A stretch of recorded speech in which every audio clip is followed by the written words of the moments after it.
यहां टीकमगढ़ में आया हूं। ये पवित्र भूमि, ये वीरों की भूमि, ये स्वतंत्रता सेनानियों की भूमि, ऐसी भूमि को मैं नमन करता हूं और आपके आशीर्वाद से अपनी बात को प्रारंभ करता हूं।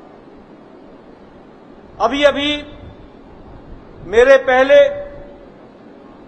हमारे वीरेंद्र कुमार जी ने और विष्णुदत्त जी ने चुनाव के सिलसिले में हमारे सम्मानीय प्रधानमंत्री जी के द्वारा किए गए कार्यों के बारे में विस्तृत रूप में चर्चा की है। मैं एक ही बात कहना चाहूंगा कि आज हम बड़े सौभाग्यशाली हैं, और सौभाग्यशाली इसलिए है कि हम उस पार्टी के सदस्य हैं जिस पार्टी के नेता यशस्वी प्रधानमंत्री नरेंद्र मोदी हैं। ये हमारे लिए सौभाग्य की बात है। और मैं कहने के लिए नहीं कह रहा हूं, आज मोदी जी के नेतृत्व में राजनीति की परिभाषा, राजनीति की संस्कृति, राजनीति का ढर्रा, राजनीति की सोच, ये सब कुछ 10 सालों में बदल चुकी है। इसको हमको ध्यान में रखना चाहिए। और जब मैं बदल चुकी है बोलता हूं तो मैं आपको याद दिलाना चाहता हूं, 10 साल पहले आप ही कहा करते थे कि यह तो राजनीति में कुछ बदलाव नहीं आएगा, ये तो ऐसे ही चलेगा। निराशा का वातावरण हमेशा व्याप्त रहता था, कुछ नहीं बदलने वाला है।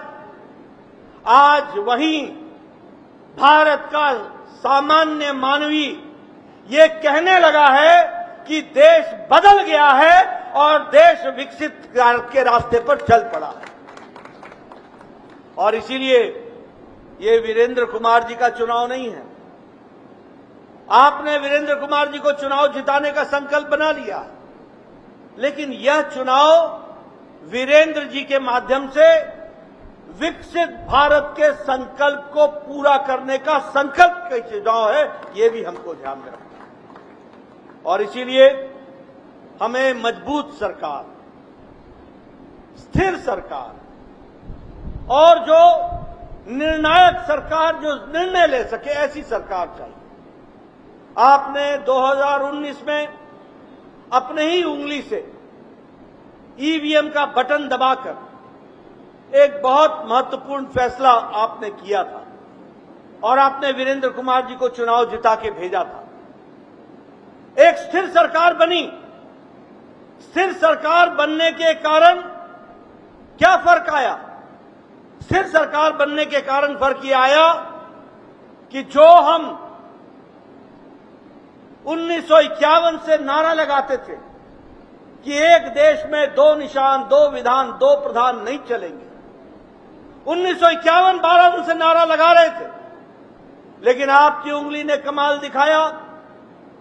आपने ईवीएम का बटन दबाया और 6 अगस्त को वीरेंद्र कुमार ने संसद में जाकर के धारा 370 को धाराशाही करने वाला विधेयक का बटन दबा दिया और सदा सदा के लिए धाराशाही कर दिया। ये फर्क पड़ता है।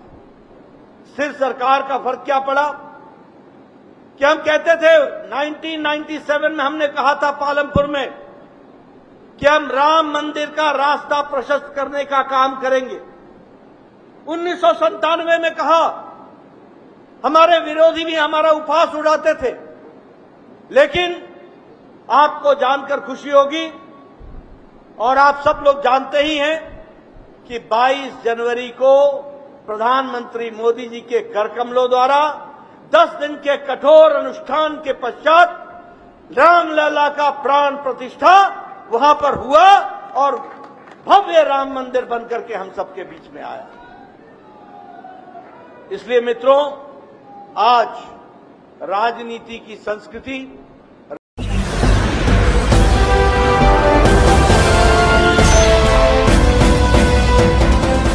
आप देख रहे हैं लाइव न्यूज 99 राष्ट्र सबसे पहले।